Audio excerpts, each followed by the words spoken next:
ಇನ್ನು ಗದಗ ಜಿಲ್ಲೆಯಲ್ಲಿ ನಸುಕಿನ ಜಾವದಲ್ಲಿ ಸಂಭವಿಸಿರುವ ಭೀಕರ ಅಪಘಾತಕ್ಕೆ 3 ಬಲಿಯಾಗಿದ್ದಾರೆ. ಕೊಪ್ಪಳದಲ್ಲಿ ಅಪ್ರಾಪ್ತೆ ಜೊತೆ ಪ್ರೀತಿ ಅಂತ ಯುವಕ ಮುಂದುವರೆದು ಆನಂತರದಲ್ಲಿ ಹಲ್ಲೆ ಮಾಡಿರೋ ಘಟನೆಯೂ ನಡೆದಿದೆ. ಮೈಸೂರು ಜಿಲ್ಲೆಯಲ್ಲಿ ವಕೀಲನ ಮೇಲೆ ಹಲ್ಲೆಗೆ ಏನು ಕಾರಣ ಆಗಿದೆ? ವಿಜಯಪುರ ಜಿಲ್ಲೆಯಲ್ಲಿ 20 ಕಾರುಗಳು ಧಗಧಗಿಸಿದ್ಯಾಕೆ? ತೋರಿಸ್ತೀವಿ ನೋಡಿ. ಮೈಸೂರು ಜಿಲ್ಲೆಯಲ್ಲಿ ಸಾಮಾಜಿಕ ಬಹಿಷ್ಕಾರ ಆರೋಪ ಕೇಳಿಬಂದಿದೆ. ವಿದ್ಯುತ್ ಕಂಬ ಮುಟ್ಟಿದ ಎಲೆಕ್ಟ್ರಿಷಿಯನ್ ಮೇಲೆ ಹಲ್ಲೆಗೆ ಯತ್ನ ಪಡಲಾಗಿದೆ.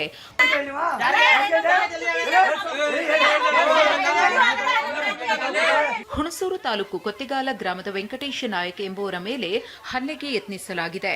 ಪರಿಶಿಷ್ಟ ವರ್ಗಗಳ ಕಲ್ಯಾಣ ಇಲಾಖೆ ಅಧಿಕಾರಿಗಳಿಗೆ 3 ವಿರುದ್ಧ ವೆಂಕಟೇಶ ನಾಯಕ್ ದೂರು ಕೊಟ್ಟಿದ್ದಾರೆ.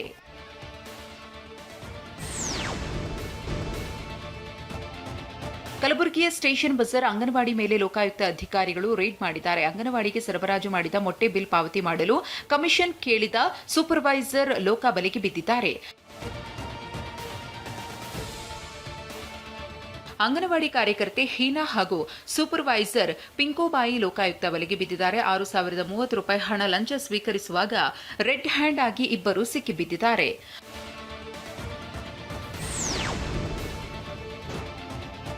ಮುಗಿಲೆತ್ತರಕ್ಕೆ ಚಿಮ್ಮಿರುವ ಬೆಂಕಿ, ಕಾರುಗಳು ಸುಟ್ಟು ಧಗ ಬಿಕ್ಕಿ ಬಿಕ್ಕಿ ಅಳುತ್ತಿರುವ ಮಾಲೀಕರು. ವಿಜಯಪುರ ಜಿಲ್ಲೆ ರಾಷ್ಟ್ರೀಯ ಹೆದ್ದಾರಿಯಲ್ಲಿರುವ HMK ಅನ್ನೋ ಕಾರ್ ಸರ್ವಿಸ್ ಸೆಂಟರ್ನಲ್ಲಿ ಆಕಸ್ಮಿಕ ಅಗ್ನಿ ಅನಾಹುತ ಸಂಭವಿಸಿದೆ. ರಿಪೇರಿ ಹಾಗೂ ಸರ್ವಿಸ್ಗೆ ಬಂದಿದ್ದ ವಿವಿಧ ಕಂಪನಿಯ ಸುಮಾರು ಕಾರುಗಳು ಬೆಂಕಿಯ ಕೆನ್ನಾಲಿಗೆಯಲ್ಲಿ ಸುಟ್ಟು ಕರಕಲಾಗಿವೆ. 35 ಲಕ್ಷ ರೂಪಾಯಿ ಬಿಡಿ ಭಾಗಗಳು ಬೆಂಕಿಗಾಹುತಿಯಾಗಿವೆ. ಕೋಟಿ ನಷ್ಟ ಸಂಭವಿಸಿದ್ದು ಮಾಲೀಕರಾದ ಹನುಮಂತ ಕನಮಡಿ ಕಣ್ಣೀರು ಹಾಕಿದ್ದಾರೆ. ನಿನ್ನೆ 10 ಗಂಟೆ ತನಕ ನಾವು ಕೆಲಸ ಮಾಡಿದ್ದೆವು. ಯಾವುದೇ ಏನೇ ಪ್ರಾಬ್ಲಮ್ ಇದ್ದಿಲ್ಲ. 10:10ವರೆಗೆ ಅದು ನಾವು ಮನೆಗೆ ಹೋಗಿದ್ದೆವು. ಹೋದ ಬಳಿಕ ನನಗೆ 2 ಗಂಟೆಯಿಂದ ಪೊಲೀಸರ ಕಡೆಯಿಂದ ಕಾಲ್ ಬಂತು, ಈ ಥರ ಉರಿ ಹತ್ತದ ಅಂತೇಳಿ. ಬಂದು ನೋಡೋದ್ರೊಳಗೆ ಎಲ್ಲ ಬರ್ನ್ ಆಗಿದೆ. ಎಷ್ಟು ಗಾಡಿ ಇದ್ದು ರೀ? ಅಂದಾಜು ಒಂದು 15ರಿಂದ 20 ಗಾಡಿ ಅದಾವ ಸರ್. 20 ಗಾಡಿ ಇದ್ದು. ಯಾರು ಕೆಲಸಗಾರ ಯಾರು ಇದ್ದಿದ್ದಲ್ರಿ. ಬೀದರ್ ಜಿಲ್ಲೆಯ ಹುಮ್ನಾಬಾದ್ ಕೈಗಾರಿಕಾ ಪ್ರದೇಶದಲ್ಲಿ ವಿಷಕಾರಿ ಕೆಮಿಕಲ್ ತ್ಯಾಜ್ಯಕ್ಕೆ ಬೆಂಕಿ ಬಿದ್ದಿದೆ. ಬೆಂಕಿಯ ಕೆನ್ನಾಲಿಗೆಯಿಂದ ಕಾರ್ಖಾನೆಗಳ ರಾಸಾಯನಿಕ ತ್ಯಾಜ್ಯ ಧಗಧಗಿಸಿದೆ. ವಿಷಕಾರಿ ತ್ಯಾಜ್ಯಕ್ಕೆ ಏಕಾಏಕಿ ಬೆಂಕಿ ಬಿದ್ದಿದ್ದರಿಂದ ಕೈಗಾರಿಕಾ ವಲಯದಲ್ಲಿ ದಟ್ಟ ಹೊಗೆ ಆವರಿಸಿತ್ತು. ಸ್ಥಳಕ್ಕೆ ಪರಿಸರ ಅಧಿಕಾರಿ ಮೃತ್ಯುಂಜಯ, ಡಿವೈಎಸ್ಪಿ ಮಡೋಳಪ್ಪ ಭೇಟಿ ನೀಡಿ ಪರಿಶೀಲನೆ ಮಾಡಿದ್ರು.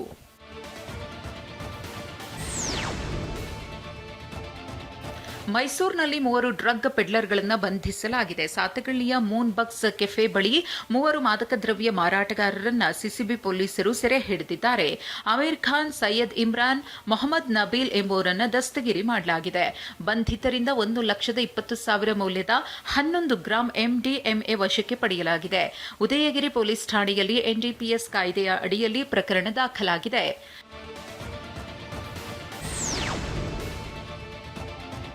ತುಮಕೂರಿನ ಮಧುಗಿರಿ ತಾಲೂಕು ಕಚೇರಿಗೆ ರೈತನೊಬ್ಬ ಲಂಚ ಕೊಡಲು ತಾನು ಬೆಳೆದ ಮೂಲಂಗಿಯನ್ನೇ ತಂದಿದ್ದಾನೆ. ತಾಲೂಕು ಕಚೇರಿಯ ಮುಂದೆ ಮೈಕ್ ಹಿಡಿದು ನನಗೆ ಲಂಚ ನೀಡಲು ಹಣವಿಲ್ಲ, ಬದಲಿಗೆ ನಾನು ಬೆಳೆದ ಮೂಲಂಗಿಯನ್ನೇ ಲಂಚವಾಗಿ ನೀಡುತ್ತೇನೆ, ಬನ್ನಿ ಬನ್ನಿ ಅಂತ ಕೂಗಿದ್ದಾನೆ.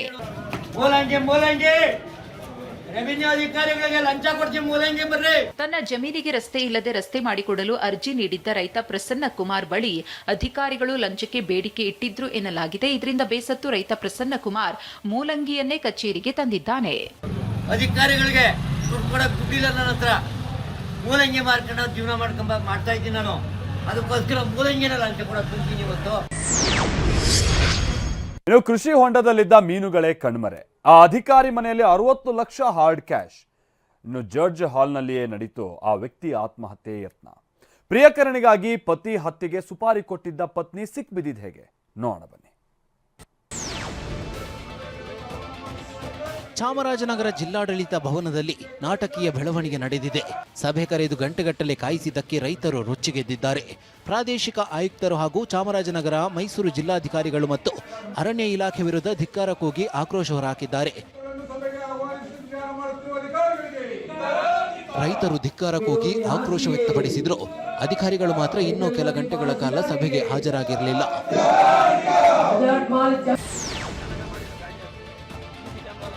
ಬೆಂಗಳೂರು ದಕ್ಷಿಣ ಜಿಲ್ಲೆಯಲ್ಲಿ ಮೀನುಗಳ ಕಳ್ಳತನವಾಗಿದೆ.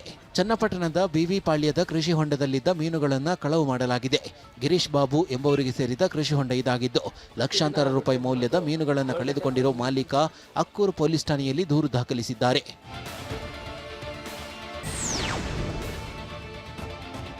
ಮೈಸೂರು ಜಿಲ್ಲೆಯ ಟಿ ನರಸೀಪುರದಲ್ಲಿ ಲೋಕಾಯುಕ್ತ ದಾಳಿ ನಡೆದಿದೆ.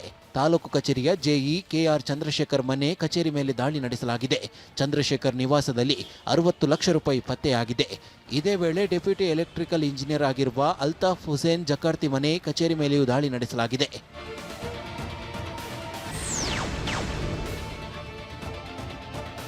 ಬಳ್ಳಾರಿ ಜಿಲ್ಲೆಯಲ್ಲಿ ಅಕ್ರಮವಾಗಿ ಸಂಗ್ರಹಿಸಿದ್ದ 263 ಚೀಲ ಪಡಿತರ ಅಕ್ಕಿ ಜಪ್ತಿ ಮಾಡಲಾಗಿದೆ. ಸಿರಗುಪ್ಪ ತಾಲೂಕಿನ ತೆಕ್ಕಲಕೋಟೆಯ ಗೋದಾಮಿನ ಮೇಲೆ ಆಹಾರ ಇಲಾಖೆ ದಾಳಿ ನಡೆಸಿದೆ. ಸಾರ್ ಅಹಮದ್ ಪಡಿತರ ಅಕ್ಕಿ ವಿತರಣಾ ಕೇಂದ್ರದಲ್ಲಿ 128 ಚೀಲ ಹಾಗೂ ಶ್ರೀರಾಮ್ ಸಿಸಿಎಸ್ ಕೇಂದ್ರದಲ್ಲಿ 135 ಚೀಲ ಅಕ್ಕಿ ವಶಕ್ಕೆ ಪಡೆಯಲಾಗಿದೆ.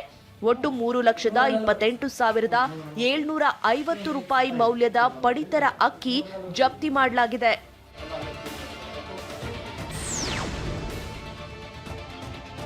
ಬೇಸಿಗೆ ಆರಂಭಕ್ಕೂ ಮುನ್ನವೇ ಕೊಡಗು ಜಿಲ್ಲೆಯಲ್ಲಿ ನೀರಿಗೆ ಹಾಹಾಕಾರ ಶುರುವಾಗಿದೆ. ವಿರಾಜಪೇಟೆ ತಾಲೂಕಿನ ಚೆನ್ನಂಗಿ ಬಸವನಹಳ್ಳಿಯಲ್ಲಿ ನೀರಿನ ಸಮಸ್ಯೆ ತಲೆದೂರಿದೆ. ಕೊಳಚೆ ನೀರು ಸೇವಿಸಿ ಹಾಡಿ ಮಕ್ಕಳಿಗೆ ಅನಾರೋಗ್ಯ ಶುರುವಾಗಿದೆ. ನೀರಿಲ್ಲದೆ ವಾರಕ್ಕೊಮ್ಮೆ ಸ್ನಾನ ಮಾಡುವ ಅನಿವಾರ್ಯತೆ ಎದುರಾಗಿದೆ. ತೋಡಿಂದ ನೀರು ತರ್ತೀವಿ, ಅದೇ ನೀರನ್ನ ಮಕ್ಕಳಿಗೆ ಕುಡಿಸ್ತೀವಿ ನಾವು. ಮತ್ತೆ ಅವರಿಗೆ ವಾರದಲ್ಲಿ 4-5 ಸಲ ಹುಷಾರಿಲ್ದಂಗೆ ಆಯ್ತದೆ. ಹಾಸ್ಪಿಟ್ಲಿಗೆ ಆಗನೇ ತಕ್ಷಣ ಓಡ್ತೀವಿ. ಅದ್ರ ಟ್ಯಾಬ್ಲೆಟು ಮದ್ದು ಅದು ಇದು ಅಂತ ಹೇಳ್ಕೊಂಡು ನಾವು ಮಡಗಿದ್ದೀವಿ. ಬೇಕಾದರೆ ತಗೊಬಂದು ತೋರಿಸ್ತೀನಿ.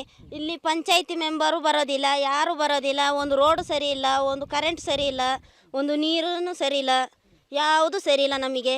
ಸಮವಸ್ತ್ರ ಒಗೆದಿಲ್ಲವೆಂದು ಮಕ್ಕಳು ಶಾಲೆಗೆ ಹೋಗ್ತಿಲ್ಲ. ಕಾಡಿನಿಂದ ಕೊಳಚೆ ನೀರು ತಂದು ಆದಿವಾಸಿಗಳು ಸೇವಿಸುವಂತಾಗಿದೆ. ಪರಿಸ್ಥಿತಿ ಹೀಗಿದ್ರೂ ಅಧಿಕಾರಿಗಳು ಆದಿವಾಸಿಗಳತ್ತ ತಿರುಗಿಯೂ ನೋಡಿಲ್ಲ.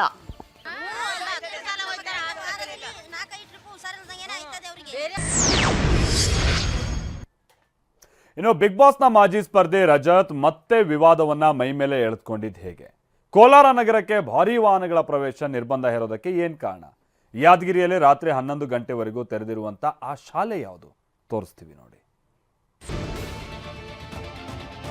ಯಾದಗಿರಿ ಜಿಲ್ಲೆಯ ಸುರಪುರ ತಾಲೂಕಿನ ಕಕ್ಕೇರ ಸರ್ಕಾರಿ ಪ್ರೌಢಶಾಲೆ ದಿನದ 24 ಗಂಟೆಯೂ ಓಪನ್ ಇರುತ್ತೆ. ಎಸ್ಎಸ್ಎಲ್ಸಿ ಮಕ್ಕಳಿಗಾಗಿ ಶಿಕ್ಷಕರು ಹೊಸ ಪ್ರಯೋಗ ಮಾಡಿದ್ದಾರೆ. ಎಕ್ಸಾಮ್ ಹತ್ರ ಬರೋದ್ರಿಂದ ರೀ 10th ಅವ್ರು ಚಂದ ಪಾಸ್ ಆಗಬೇಕು, ಉತ್ತಮ ಅಂಕಗಳು ಪಡಿಬೇಕಂತ್ರಿ ನಮಗೆ ರೀ ಸ್ವಲ್ಪ 8th 9th ರೀ ಜಲ್ದಿ ಕಳಿಸ್ತಾರೆ ರೀ. 4:15 ಹಂಗೆ ಕಳಿಸ್ತಾರೆ. ನಮಗೆ ರೀ ಸ್ವಲ್ಪ ಎಕ್ಸಾಮ್ ಹತ್ರ ಬರೋದ್ರಿಂದ ರೀ ಎಕ್ಸ್ಟ್ರಾ ಕ್ಲಾಸ್ ಅಂತ ಹೇಳಿ ಗುಂಪು ಅಧ್ಯಯನ ಮಾಡಕತ್ತಾರೆ ರೀ. 6 ತನಕ ಇಟ್ಕೊತಾರೆ ಹೆಣ್ಮಕ್ಳಿಗೆ ರೀ. ಗಂಡು ಮಕ್ಳಿಗೆ ರೀ ನಾವು 6 ಅನ್ನೋಷ್ಟಿಗೆ ಮನೆಗೆ ಹೋಗ್ತೀವಿ. ಒಬ್ಬೊಬ್ರು ದೂರದಿಂದ ಬರ್ತೀವಲ್ರಿ, ಹ್ಞೂ ರೀ ಮನೆಗೆ ಹೋಗ್ತೀವಿ ರೀ. ಗಂಡು ಮಕ್ಕಳಿಗೆ ಇಲ್ಲೇ ಇರ್ತಾರೆ ರೀ ರಾತ್ರಿ. ಮುಖ್ಯ ಶಿಕ್ಷಕರಿಗೆ ಸಾಥ್ ನೀಡಿದ ಶಾಲೆಯ ಎಲ್ಲಾ ಶಿಕ್ಷಕರು ಹಗಲು ರಾತ್ರಿ ಎನ್ನದೇ ಮಕ್ಕಳಿಗೆ ನಿರಂತರ ಪಾಠ ಮಾಡಿದ್ದಾರೆ. ಗಂಡು ಮಕ್ಕಳನ್ನ ರಾತ್ರಿ ವೇಳೆ ಶಾಲೆಯಲ್ಲಿಯೇ ಇರಿಸಿಕೊಂಡು ಪಾಠ ಮಾಡುತ್ತಿದ್ದಾರೆ. ಹೆಣ್ಣು ವಿದ್ಯಾರ್ಥಿಗಳಿಗೆ ಸಂಜೆ 6 ಗಂಟೆವರೆಗೆ ಪಾಠ ಮಾಡಲಾಗ್ತಿದೆ. ರಾತ್ರಿ 11 ಗಂಟೆವರೆಗೆ ಎಲ್ಲ ಶಿಕ್ಷಕರು ಮಕ್ಕಳೊಂದಿಗೆ ಇರ್ತಾರೆ. ಬೆಳಿಗ್ಗೆ ಮತ್ತೆ 5 ಗಂಟೆಗೆ ಎಬ್ಬಿಸಿ ಪಾಠ ಮಾಡಲಾಗ್ತಿದೆ. ಕೈಯಲ್ಲಿ ಸಿಗರೇಟ್ ಹಿಡಿದು ಲುಕ್, ಕುದುರೆ ಪಕ್ಕ ನಿಂತು ಪೋಸ್.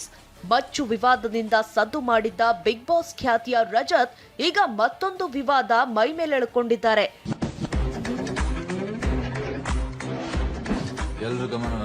ಮೈಸೂರಿನ ಪಾರಂಪರಿಕ ಕಟ್ಟಡ ಹಳೆ ಜಿಲ್ಲಾಧಿಕಾರಿ ಕಚೇರಿ ಬಳಿ ವಿಲನ್ ಲುಕ್ನಲ್ಲಿ ಫೋಟೋಶೂಟ್ ಮಾಡಿಸಿದ್ದಾರೆ. ಆದರೆ ಧೂಮಪಾನ ಮಾಡೋದು ಅಪಾಯಕಾರಿ ಎಂಬ ಸಂದೇಶ ಹಾಕದೆ ವಿಡಿಯೋ ಮಾಡಿದ್ದು ಸಾಮಾಜಿಕ ಜಾಲತಾಣದಲ್ಲಿ ವಿಡಿಯೋ ಹಾಕಿದ್ದು ವಿವಾದಕ್ಕೆ ಕಾರಣವಾಗಿದೆ. ಕೋಲಾರ ನಗರದಲ್ಲಿ ದಿನದಿಂದ ದಿನಕ್ಕೆ ವಾಹನಗಳ ಸಂಚಾರ ಹಾಗೂ ಮಾಲಿನ್ಯ ಹೆಚ್ಚಾಗ್ತಿದೆ. ಹೀಗಾಗಿ ಭಾರಿ ವಾಹನಗಳ ಸಂಚಾರಕ್ಕೆ ಕಡಿವಾಣ ಹಾಕಲು ಜಿಲ್ಲಾಡಳಿತ ಮುಂದಾಗಿದೆ. ಬೆಳಗ್ಗೆ 6ರಿಂದ ರಾತ್ರಿ 10 ಗಂಟೆವರೆಗೆ ಭಾರಿ ವಾಹನಗಳಿಗೆ ನಿರ್ಬಂಧ ಹೇರಿ ಜಿಲ್ಲಾಧಿಕಾರಿ ಎಂಆರ್ ರವಿ ಆದೇಶ ಹೊರಡಿಸಿದ್ದಾರೆ. ಹಾಲು, ಹಣ್ಣು, ಹೂವು, ತರಕಾರಿ, ಗ್ಯಾಸ್ ಸಿಲಿಂಡರ್, ನೀರಿನ ಟ್ಯಾಂಕರ್ ಹೊರತುಪಡಿಸಿ ಬೇರೆ ಭಾರಿ ವಾಹನಗಳಿಗೆ ನಿರ್ಬಂಧ ಹೇರಲಾಗಿದೆ. ಮೈಸೂರಿನ ಕೈಲಾಸಪುರಂನಲ್ಲಿ ನಿವೃತ್ತಿ ಹೊಂದಿದ ಸೈನಿಕನಿಗೆ ಅದ್ಧೂರಿ ಸ್ವಾಗತ ನೀಡಲಾಗಿದೆ. ಸೇನೆಯಲ್ಲಿ ಸುಮಾರು 25 ವರ್ಷಗಳ ಕಾಲ ಕಾರ್ಯನಿರ್ವಹಿಸಿದ್ದ ಸೈನಿಕ ಕೃಷ್ಣಮೂರ್ತಿ ಸೇವೆಯಿಂದ ನಿವೃತ್ತಿಯಾಗಿ ಹುಟ್ಟೂರಿಗೆ ವಾಪಸ್ಸಾಗಿದ್ದಾರೆ. ಈ ಸಂದರ್ಭದಲ್ಲಿ ಸ್ನೇಹಿತ ಸುಹೇಲ್ ಬೇಗ್ ತಮ್ಮ ಸ್ನೇಹಿತ ಕೃಷ್ಣಮೂರ್ತಿ ಅವರಿಗೆ ಅದ್ಧೂರಿ ಸ್ವಾಗತ ನೀಡಿದ್ದಾರೆ. ತಮಟೆ ಮತ್ತು ಪಟಾಕಿ ಸಿಡಿಸಿ ಬರಮಾಡಿಕೊಂಡಿದ್ದಾರೆ. ಮೈಸೂರಿನ ಚರ್ಚ್ ವೃತ್ತದಿಂದ ಅದ್ಧೂರಿ ಮೆರವಣಿಗೆ ನಡೆಸಲಾಗಿದೆ.